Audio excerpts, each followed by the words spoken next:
Good morning all of you. आज अपन बात करेंगे क्लास 9 की एनसीईआरटी सीरीज का जो अगला टॉपिक दिया हुआ है वो दिया हुआ है भारत का भौतिक स्वरूप, यानी भारत को भौगोलिक दृष्टि से भौतिक स्वरूप की दृष्टि से कितने भागों में बांटा गया है, तो उनके बारे में अपन अध्ययन करेंगे। लेकिन कुछ शब्दावली दी गई है, सबसे पहले उन शब्दावली के बारे में अध्ययन करते हैं। इस जो टॉपिक है इसमें कुछ ऐसी शब्दावली दी गई, उन शब्दों को समझना अपन के लिए सबसे पहली बात है। मैटर आपको बहुत सारा किताब में लिखा मिलेगा, लेकिन उन शब्दों को समझना, या मैं यहाँ वीडियो के माध्यम से आपको समझा रहा हूँ तो आपको अच्छे तरीके से समझना है, ताकि आपको आगे कहीं भी ये शब्दावली अगर किसी भी एग्जाम में, कॉम्पिटिटिव एग्जाम में पूछी जाए तो आप यहाँ से जरूर ध्यान रखें। तो देखो, छोटे छोटे कंसेप्ट है जरूर है और इनको समझना बहुत ही आवश्यक है। तो देखो, सबसे पहले आपको मेरे इस चैनल को सब्सक्राइब करना है और ध्यान से देखना। छोटे वीडियो जरूर हैं लेकिन बहुत ही काम के वीडियो है और क्लास 9 के अकॉर्डिंग बनाए गए हैं। कुछ इसमें जो आपको एक्स्ट्रा मिलेंगे, जो आपको ऑल कंपटीशन एग्जाम के हिसाब से मिलेंगे। तो देखो, सबसे पहले अपन बात करते हैं हिमानी। ये हिमानी क्या होता? देखो, ये मान लो कोई भी पर्वत है, ये मान लो आपका हिमालय पर्वत है, हिमालय, ये हिमालय। तो इस हिमालय की ये जो ऊंचाई है ये बहुत ज़्यादा ऊंचाई है। तो यहाँ पे इसके शीर्ष भाग पे यहाँ पे देखो बर्फ जमी होती है, बर्फ जमी होती है और इसी को अपन क्या कहते हैं? हिमानी कहते हैं। यानी पहाड़ी क्षेत्र या पर्वतीय क्षेत्रों के जो शीर्ष भाग होते हैं, जहाँ वो बर्फ से ढके होते हैं, उसे अपन क्या कहते हैं? हिमानी। और ये हिमानी यानी बर्फ की चादर ये कई किलोमीटर बड़ी हो सकती है, कई मीटर या कई किलोमीटर चौड़ी हो सकती है, इसलिए इनको अपन क्या कहते हैं? हिमानी कहते हैं। जैसे अपन के हिमालय में, या अपन कह सकते हैं जो आपका ट्रांस हिमालय, वहाँ पे एक सियाचिन ग्लेशियर है या सियाचिन हिमानी है, जो विश्व की सबसे बड़ी हिमानी है और वो सबसे बड़ा युद्ध स्थल भी है सबसे ऊंचाई पर, जहाँ पर भारतीय फौजी वगैरह वहाँ पे रहते हैं। तो वहाँ का जो जीवन है बहुत ही कठिन जीवन है, क्योंकि वहाँ पे हमेशा बर्फ जमी रहती है और सबसे ऊंचाई पर स्थित है, वहाँ ऑक्सीजन की भी कमी रहती है। तो ये हिमानी है, यानी पर्वतीय भाग या पहाड़ी क्षेत्रों के सबसे ऊंचाई वाले भाग जहाँ पे सदैव बर्फ जमी रहती है, उन क्षेत्रों को अपन क्या कहते हैं? हिमानी कहते हैं। और ध्यान रखना, हिस्पार है, वॉल्टेरो है, ये आपको सियाचिन है, ये आपको क्या? हिमानी के उदाहरण मिलेंगे।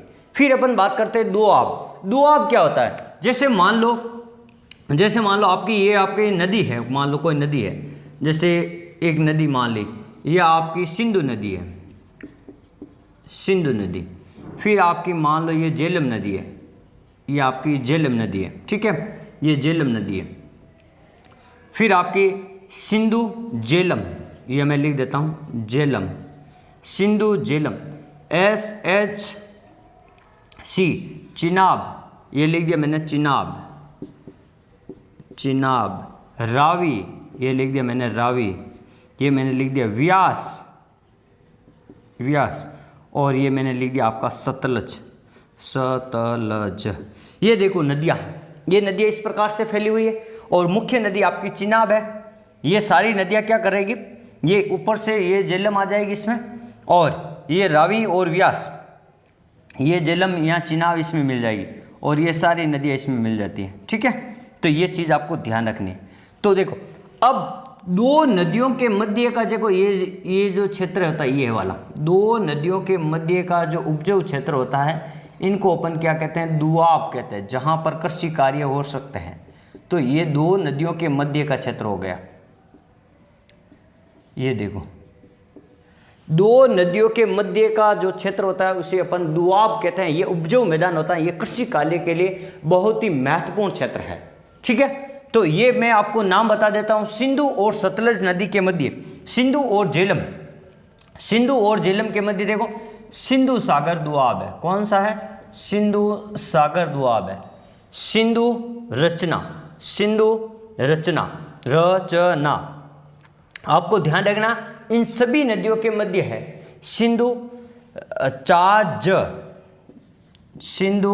चाज, रचना, बारी और बिस्त। कई बिस्त निकलेगा, कई बिस्त मिलेगा।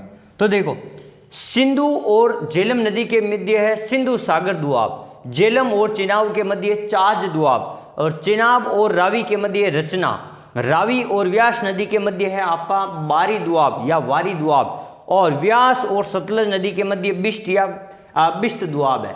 दो नदियों के मध्य का जो उपजाऊ मैदान होता है उसे अपन दुआब कहते हैं। तो ये हो गए, मैंने दुआब बता दिया। फिर देखो एक शब्दावली दी हुई नदीय द्वीप। नदीय द्वीप क्या होता है? जैसे आपको ये ब्रह्मपुत्र नदी है, ये भारत में प्रवेश करती है आपके कौन से दर्रे से? यांग याप दर्रे से। यांग याप दर्रे से भारत में क्या करती है? प्रवेश करती है। और ये असम राज्य है। असम राज्य में ये नदी क्या इस प्रकार से दो भागों में बढ़ जाती है। बीच का कोई भाग होता है जैसे ऊपर उठा हुआ भाग है, बीच का कोई भाग है ऊपर उठा हुआ, ये कौन सा राज्य है? असम। तो असम राज्य में तो ये नदी दो भागों में बढ़ जाती है और बीच में एक द्वीप जैसी संरचना का निर्माण करती है। इसे अपन कहते हैं नदीय द्वीप, यानी नदी के बीच में जो द्वीप स्थित है उसे अपन नदीय द्वीप कहते हैं। और विश्व का सबसे बड़ा नदीय द्वीप है आपके ब्रह्मपुत्र नदी पे, कौन सा है? या मैं नाम लिख देता हूं, माजुली द्वीप है, माजुली द्वीप। तो ये चीजें आपको ध्यान रखनी है, ये कई बार प्रश्न पूछा गया है। माजुली द्वीप की स्थिति, ब्रह्मपुत्र नदी पूछे तो ब्रह्मपुत्र है, राज्य पूछे तो असम है, और ये सबसे बड़ा नदी द्वीप का उदाहरण है। एक हो गया आपका लेगुन। अब लेगुन क्या होता है? जैसे आपने देखा होगा ये जो भारत है, ये आपका प्रायद्वीपीय भारत है, ये मान लो प्रायद्वीपीय भारत है। इस प्रायद्वीपीय भारत में देखो यहाँ पे यहाँ पे यहाँ पे ये जो तट के पास में, जो समुद्री तट के पास में जो खारे पानी की झीलें होती हैं उसे अपन क्या कहते हैं? लेगुन। ये क्या है? खारे पानी की झीलें हैं, खारे पानी झीलें, खारे पानी की झील। यानी यहाँ पे देखो विश्व भारत की सबसे बड़ी खारे पानी की लेगुन है चिल्का झील, फिर आपका पुल्लिकट झील है, फिर आपका कराईकल झील है, यहाँ वेबनाद है, अष्टमुडी है, ये सारी क्या है? ये लेगुन के उदाहरण है। तो आपको ये ध्यान रखना है कि खारे पानी की झीलों को समुद्री तटीय क्षेत्र में अपन क्या कहते हैं? लेगुन कहते हैं। एक इसमें दिया हुआ सक्रिय ज्वालामुखी। अब सक्रिय ज्वालामुखी क्या होता है? जैसे भारत का ये जो अंडमान निकोबार द्वीप समूह है, यहाँ पे ए और एन लिख देता, अंडमान निकोबार द्वीप समूह।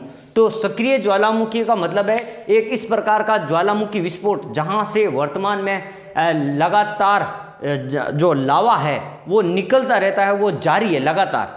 एक बार विस्फोट होने के बाद में वहां से थोड़ा थोड़ा लावा वर्तमान तक निकलता रहता है, उसे अपन क्या कहते हैं? सक्रिय ज्वालामुखी कहता है। तो भारत का एकमात्र सक्रिय ज्वालामुखी मैंने आपको कल भी बताया था, बेरन आपका ज्वालामुखी है। कौन सा है? बेरन ज्वालामुखी है। फिर एक होता है प्रवाल भित्ति। प्रवाल भित्ति का मतलब होता है समुद्री जीव जंतुओं से निर्मित, जो समुद्री जीव जंतु उनके मृत खोल वगैरह या उनके मृत अवशेष से, उनकी जो अस्थिपंजर होते हैं उनसे निर्मित जो चट्टानी संरचना होती है उसे अपन प्रवाल द्वीप या प्रवाल भित्ति कहते हैं। और प्रवाल भित्ति का उदाहरण आपका ये जो लक्षद्वीप है, ये आपका लक्षद्वीप, ये लक्षद्वीप किसका उदाहरण है? प्रवाल द्वीप का उदाहरण है। ये भी आपको ध्यान रखना, प्रवाल द्वीप का उदाहरण है लक्षद्वीप। अब देखो एक दिया हुआ 33 सागर। अब ये 33 सागर है क्या? तो देखो आपको ध्यान रखना है 33 सागर के बारे में, यानी अपन जो बात करेंगे भारत के जो ये भौतिक स्वरूप, तो यहाँ अपन पढ़ेंगे हिमालय। तो हिमालय का निर्माण भी 33 सागर की भूसन्नति से हुआ है। अब ये देखो भूसन्नति, या अपन ये कह सकते हैं 33 सागर क्या है, कहाँ इसकी स्थिति है? तो देखो ये जो आपका ग्लोब है, ये मान लो पृथ्वी है, तो इसके पहले दो भाग थे, पहले एक भाग था, फिर दो भाग हुए थे। तो इसमें दो भाग हुए थे, एक था आपका अंगारा लैंड, ये लिखा मैंने अंगारा लैंड, और एक भाग मैंने लिखा गोंडवाना लैंड, ये लिखा मैंने गोंडवाना लैंड। तो गोंडवाना लैंड, इन दोनों के मध्य जो ये देखो ये पैंतालासा, ये जो दोनों जो भाग थे, ये तो भाग थे आपके पेंजिया के। किसके भाग थे? पेंजिया के, जो स्थल भाग है। और ये जो जल भाग है इसको अपन कहते हैं पैंतालासा सागर, पैंतालासा सागर। और पैंतालासा सागर, इस सागर को ही बाद में, ये जब सागर अलग अलग भागों में टूट गया, इसी सागर को बाद में अपन ने क्या किया? नाम दे दिया था 33 सागर। और 33 सागर क्या है? एक उथला व एक भूसन्नति का उदाहरण है। किसका उदाहरण है? भूसन्नति का उदाहरण है। भूसन्नति क्या होती है? जो समुद्री भाग होता है, उथला हुआ भाग होता है, वहां पे। तो यहाँ पे अंगारा लैंड और गोंडवाना लैंड के मध्य का जो भाग है वो 33 सागर कहलाता है। यहाँ पे नदियों के द्वारा जो मलबा जमा किया गया, जो मलबा जमा किया गया, उस मलबे में जब अंगारा लैंड और गोंडवाना लैंड में जब टकराव हुआ, जब अंगारा लैंड और गोंडवाना लैंड में टकराव हुआ, तो ये मलबा इस प्रकार से वलन के रूप में फोल्डिंग हो गया।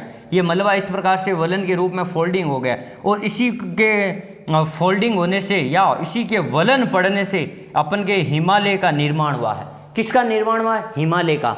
तो ये 33 सागर ये यहाँ पे स्थित है विश्व के ग्लोब में। जो पैंतालासा सागर था उसी को बाद में अपन ने 33 सागर नाम दिया था, अलग अलग टुकड़ों में बंट गए थे। तो 33 सागर में जो मलबा था वो अंगारा लैंड और गोंडवाना लैंड के जो दोनों तरफ से बल लगने के कारण, श्रमपीड़न बल लगने के कारण वलन प्रक्रिया से जो भाग मलबा जो ऊपर उठ गया और वो हिमालय के रूप में अपन देखते हैं, उसी मलबे को अपन क्या कहते हैं, हिमालय पर्वत श्रेणी कहते हैं। और ये प्रक्रिया संपीड़न बल या वलन प्रक्रिया के कारण हुई है और हिमालय नवीन वलित पर्वतमाला है जिसका निर्माण अभी भी वर्तमान में भी जारी है। तो इस प्रकार आज हमने इसमें पढ़ा मुख्य रूप से ये जो शब्दावली लिखी थी उन शब्दावली के बारे में अपन अध्ययन किया था। अब अपन बात करते हैं भारत को मुख्य रूप से भौतिक दृष्टि से 6 भागों में बांटते हैं। उनकी कुछ कुछ विशेषता मैं आपको बता देता हूं क्लास 9 के अनुसार। देखो भारत के भौतिक स्वरूप में अपन पढ़ेंगे, इनको भौतिक स्वरूप की दृष्टि से मुख्य रूप से क्लास 9 में 6 भाग बताए गए। कौन कौन से भाग बताए गए हैं? एक तो बताए गए हैं उत्तरी पर्वतीय प्रदेश, उत्तरी पर्वतीय प्रदेश। फिर दूसरा भाग बताया गया है उत्तरी मैदानी प्रदेश और तीसरा भाग बताए गए हैं भारतीय मरुस्थल। एक भाग बताए गए हैं प्रायद्वीपीय पठार और एक भाग यहाँ बताए गए हैं आपके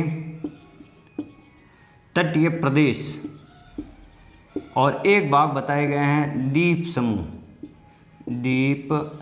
तो देखो ये 6 भाग हो गए, 1 नंबर 2 3 4 5 और ये 6। तो भारत को मुख्य रूप से 6 भागों में बांटा गया। अब इसी को देखो उत्तरी पर्वतीय भाग है, इसी को अपन क्या कहते हैं, हिमालय भाग, हिमालय प्रदेश या हिमालय पर्वत, इसी को क्या कहते हैं, हिमालय पर्वत। और जो ये मैदानी भाग है इसी को कहते हैं गंगा, ब्रह्मपुत्र और सिंधु गंगा ब्रह्मपुत्र मैदान कहते हैं इसी को, ठीक है। और भारतीय मरुस्थल को अपन क्या कहते हैं, थार मरुस्थल के रूप में इनको अपन पढ़ते हैं। देखो उत्तरी पर्वतीय प्रदेश हो गया जिसको अपन हिमालय पर्वत के रूप में पढ़ते हैं या हिमालय पर्वत श्रेणी के रूप में, और उत्तरी मैदानी प्रदेश हो गया जिसको गंगा ब्रह्मपुत्र सिंधु के मैदान के रूप में पढ़ते हैं। फिर भारतीय मरुस्थल हो गया जिसको अपन थार मरुस्थल के रूप में पढ़ते हैं। फिर एक प्रायद्वीपीय पठार हो गया जो भारत का नहीं विश्व का सबसे कठोर भाग भी हो सकता है और ये गोंडवाना लैंड से निर्मित है और ये सबसे प्राचीन भाग है जिसका निर्माण लावे से हुआ है, यानी ज्वालामुखी विस्फोट से जो लावा बना है उससे हुआ है। और फिर अपन बात करते हैं तटीय प्रदेश का निर्माण, तटीय प्रदेश ये जो समुद्र के पास वाला जो भाग है, जो पूर्वी घाट और पश्चिमी घाट के इधर वाला, तो उसको अपन क्या कहते हैं, तटीय प्रदेश कहते हैं। और द्वीप समूह, भारत में 2 द्वीप समूह हैं, एक आपको पता होना चाहिए, एक तो है आपका लक्षद्वीप और एक है आपका अंडमान और निकोबार। ये भारत में 2 द्वीप समूह हैं। अब देखो इनकी अपन विशेषता पढ़ते हैं। सबसे पहले देखो उत्तरी पर्वतीय प्रदेश यानी अपन हिमालय पढ़ते हैं और हिमालय को अपन देखो ये हिमालय पर्वत श्रेणी है, इस प्रकार से इसको अपन 3 भागों में पढ़ते हैं। हिमालय पर्वत श्रेणी को अपन ने मुख्य रूप से 3 भाग बना दिए। ये उत्तरी हिमालय हो गया, ये उत्तरी हिमालय, ये मध्य हिमालय हो गया और ये दक्षिणी हिमालय हो गया। दक्षिणी उत्तरी हिमालय को अपन क्या कहते हैं, हिमाद्री कहते हैं। इसी को अपन वहद हिमालय कहते हैं, इसी को अपन महान हिमालय कहते हैं। ये चीज़ आपको ध्यान है। मध्य हिमालय को अपन हिमाचल हिमालय कहते हैं, इसी को अपन लघु हिमालय कहते हैं। और दक्षिणी हिमालय को अपन शिवालिक हिमालय कहते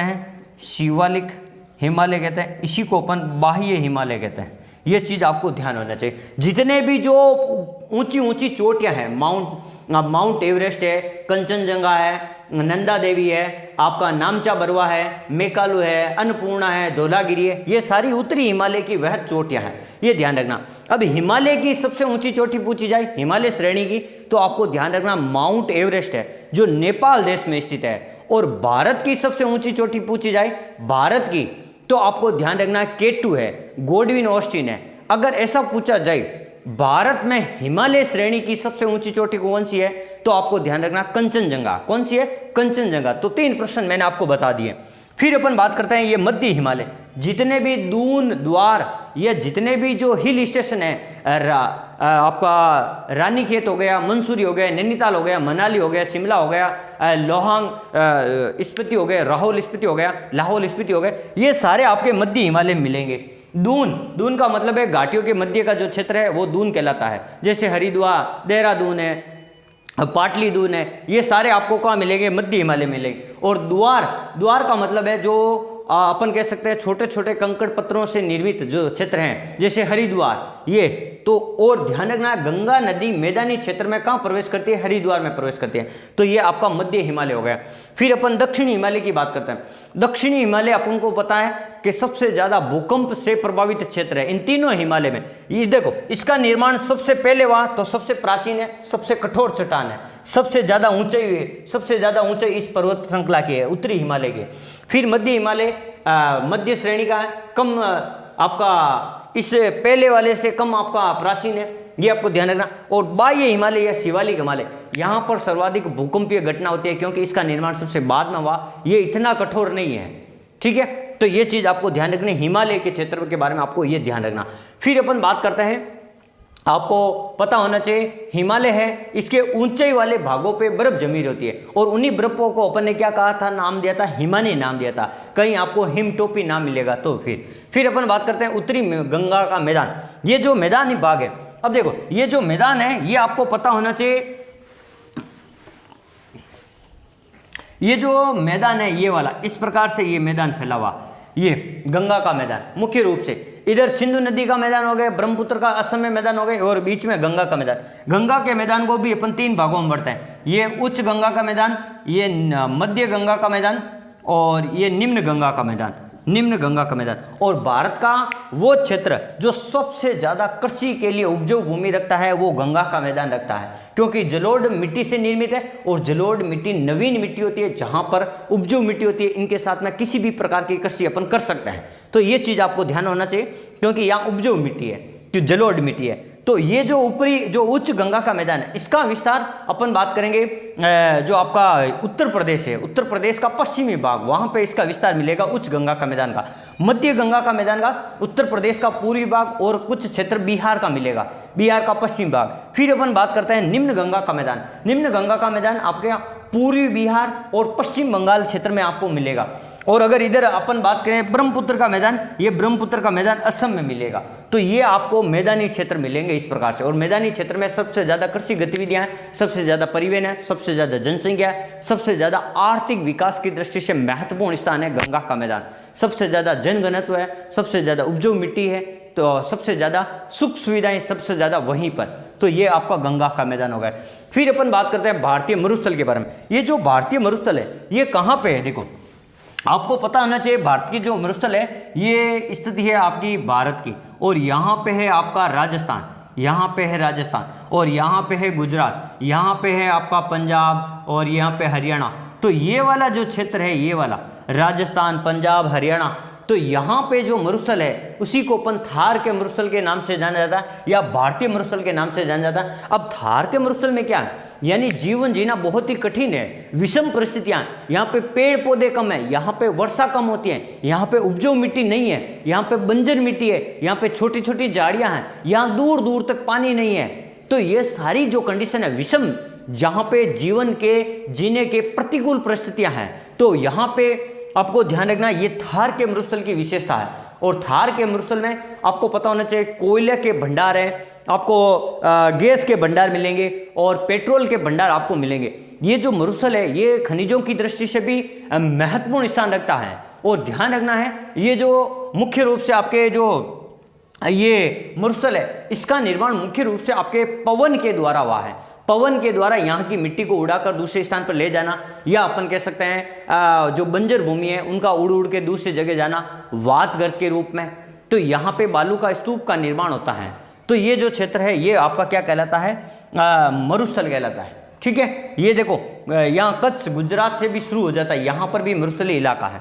फिर अपन बात करते हैं प्रायद्वीपीय पठार, जो सबसे महत्वपूर्ण है। ये देखो प्रायद्वीपीय पठार, यहाँ पर ये प्रायद्वीपीय पठार भारत का सबसे प्राचीनतम जो स्रोत है, प्राचीनतम जो अवशेष है, या भूखंड है वो आपका ये वाला है, ये गोंडवाना लैंड का हिस्सा है, ये सबसे कठोर है। इसका निर्माण ज्वालामुखी लावे से निर्मित हुआ है और इसको अपन दक्कन के पठार, इसका मुख्य भाग मुख्य रूप से अपन दक्कन के पठार के रूप में देख सकते हैं। वहां पे लावे से निर्मित जो आपकी आग्नेय चट्टान है उनसे निर्मित काली मिट्टी का निर्माण हुआ है। तो अपन उन काली मिट्टी के आधार पर अपन कह सकते हैं कि इसका निर्माण है जो ज्वालामुखी के कारण हुआ है और ये सबसे प्राचीन है। यहाँ पे आपको पता होना चाहिए, यहाँ पे मुख्य रूप से कई प्रकार के खनिजों के भंडार मिलते हैं, जैसे लोहा है, तांबा है, कोयला है, सोना है, चांदी है, यहाँ पे मैग्नीज है, वुल्फ्रेड है, अब्रक है। ये जो प्रायद्वीपीय पठार है ये गोंडवाना लैंड की चट्टानों से निर्मित है और गोंडवाना लैंड की चट्टानों में मुख्य रूप से कोयला सर्वाधिक पाया जाता है और भारत का जो 98% कोयला है वो गोंडवाना लैंड की चट्टान से निर्मित है, गोंडवाना लैंड की चट्टानों में मिलता है। और चट्टान मुख्य रूप से अगर आपको ऐसा पूछा जाए कि कोयला, पेट्रोल, गैस ये कौन सी चट्टानों से मिलता है, तो आपको नाम ध्यान रखना, अवसादी चट्टान है। कौन सा? अवसादी चट्टानों से ईंधन खनिजों का क्या किया जाता है, उत्खनन किया जाता है, या उन अवसादी चट्टानों से आपके कोयला, पेट्रोल, गैस वगैरह ये निकाली जाती है। तो ये हो गए आपका प्रायद्वीपीय पठार। और ध्यान रखना इस प्रायद्वीपीय पठार का जो विस्तार है ना कुछ इस प्रकार से यहाँ पर है मेघालय में। क्यों है मेघालय में? क्योंकि यहाँ पे क्या है, मालदा गैप है, यहाँ पे मालदा गैप है या इसको राजमहल गैप के नाम से भी जानते हैं। जो ये मेघालय का जो पठार है, मेघालय पठार, ये मेघालय का पठार ये एक नापे का उदाहरण है। अब नापे या ग्रीवाखंड क्या होता है? ग्रीवाखंड देखो, मान लो किसी भी चट्टान में दोनों तरफ से अगर बल लगाया जाए तो उस चट्टान में इतना अधिक बल लगने के कारण वो चट्टान टूटकर कहीं दूसरे स्थान पे जाके शिफ्ट हो जाएगी, कहीं दूसरे स्थान पे जाके स्थानांतरित हो जाएगी। तो इसी प्रकार यहाँ पे राजमहल की पहाड़ियाँ थी, तो राजमहल की पहाड़ियों में यहाँ पे इतना अधिक बल लगा कि एक हिस्सा टूटकर यहाँ मेघालय के पठार के रूप में अलग हो गया। तो ये जो प्रायद्वीपीय पठार का ही भाग है। तो यहाँ पे कई बार प्रश्न पूछा गया है कि मेघालय का पठार किस भारत के भौतिक प्रदेश का भाग है, तो आपको ध्यान रखना है प्रायद्वीपीय पठार का भाग है। ये चीज आपको इसमें ध्यान रखनी। अब अपन बात करते हैं तटीय प्रदेश। तटीय प्रदेश कौन सा? देखो, समुद्री तट की जो सीमा लगती है और उन राज्यों को अपन तटीय राज्यों के रूप में मानते हैं। और कितने राज्य हैं? आपके 9 राज्य हैं समुद्र तट वाले। जैसे समुद्री तट क्यों प्रसिद्ध है? क्योंकि यहाँ पे बंदरगाहों का विकास हो जाता है। बंदरगाहों के विकास के कारण ये जो तट है वो तटों के आसपास ज्वार भाटा से कई सारी गंदगी भी आती है और गंदगी समुद्र में वापस भी चली जाती है भाटे के साथ में। और कई सारे बहुमूल्य खनिज, बहुमूल्य रत्न, शंख वगैरह, सीप वगैरह, मछलियाँ वगैरह, जिनके कारण यहाँ के जो राज्य हैं इन लोगों का जो जीवन है वो समुद्र तट पे के सहारे ही चलता है। क्यों? वहाँ से मछली पालन कर सकते हैं, मछलियों को निकाल सकते हैं, वहाँ शंख वगैरह, सीप वगैरह है, समुद्र से अन्य जो उपजाऊ अन्य सो आपको बहुमूल्य जो खनिज है वो यहाँ से प्राप्त करते हैं। ये कौन कौन से 9 राज्य हैं आपको ध्यान होना चाहिए? इधर गुजरात है, इधर महाराष्ट्र है, इधर गोवा है, इधर कर्नाटक है, इधर आपका केरल है, फिर आपका इधर तमिलनाडु है, इधर आपका आंध्र प्रदेश है, फिर आपका उड़ीसा है और फिर आपका पश्चिम बंगाल है। तो इधर पश्चिमी घाट में आपके 5 राज्य हैं और पूर्वी घाट में आपके 4 राज्य हैं। तो टोटल मिला के 9 राज्य हैं जो तटीय सीमा बनाते हैं। तो ये आपको ध्यान रखना है। और तटीय जो राज्य है यहाँ पर देखो मुख्य रूप से आपके रबड़ वगैरह, नारियल वगैरह, कोको वगैरह इनकी खेती होती है। और केरल जो मुख्य रूप से है मसाले के रूप में प्रसिद्ध है, लौंग वगैरह, पुदीना वगैरह वहाँ पे होते हैं, इलायची वगैरह ये होते हैं। अब अपन बात करते हैं, एक और आपका बच गया द्वीप समूह। तो भारत के जो प्रायद्वीपीय भाग है इनके दोनों ओर, इधर एक देखो अरब सागर है, यहाँ मैं बात करता हूँ अरब सागर, और इधर मैं बता देता हूँ आपको है ये हो गया आपका अरब सागर। अरब सागर, अरब सागर में देखो यहाँ पे है लक्षद्वीप और ये हो गया आपका अंडमान निकोबार द्वीप समूह, यहाँ बंगाल की खाड़ी में यहाँ AN लिख दिया। तो अंडमान निकोबार द्वीप समूह है और इधर आपका लक्षद्वीप है। लक्षद्वीप का निर्माण आपको पता होना चाहिए प्रवाल विधि से हुआ है। और अंडमान निकोबार द्वीप समूह एक चट्टानी संरचना है, ये हिमालय का ही विस्तार है आगे की तरफ जो समुद्र में डूबा हुआ दिखाई देता है। तो ये भी आपको ध्यान रखना। और लक्षद्वीप आपको यहाँ पे मिलेगा, आपको मिलेगा बेरन ज्वालामुखी, और ये भारत का एकमात्र सक्रिय ज्वालामुखी है, अंडमान निकोबार के उत्तरी भाग में मिलेगा। तो आज हमने पढ़ा मुख्य रूप से भारत का भौतिक स्वरूप, जो मुख्य रूप से मैंने क्लास 9 के अकॉर्डिंग बनाया, और कुछ चीज़ें यहाँ मैंने आपको एडवांस में बता दी हैं जो ऑल PGT एग्जाम के लिए भी काम आ सकती हैं। तो इस प्रकार से आप हमारे चैनल पर प्रत्येक क्लास के एनसीईआरटी सीरीज की शब्दावली को देखने के लिए या समझने के लिए आप हमारे चैनल को सब्सक्राइब जरूर करें और हमें फॉलो जरूर करें, ताकि आप आगे से आगे जो भी वीडियो आए उनको आप जरूर देख सकें। ये छोटी छोटी जो शब्दावली जरूर है, लेकिन ये बड़े काम की चीज़ है। और इनके जो उदाहरण है, जैसे लेगुन का उदाहरण है, ज्वालामुखी का उदाहरण है, प्रवाल भित्ति का उदाहरण है, द्वाब का उदाहरण है, हिमानी का उदाहरण है, ये ऑल कंपटीशन एग्जाम के लिए जरूरी है। तो आप हंसते रहें, मुस्कुराते रहें और अपनी पढ़ाई को निरंतर जारी रखें। धन्यवाद।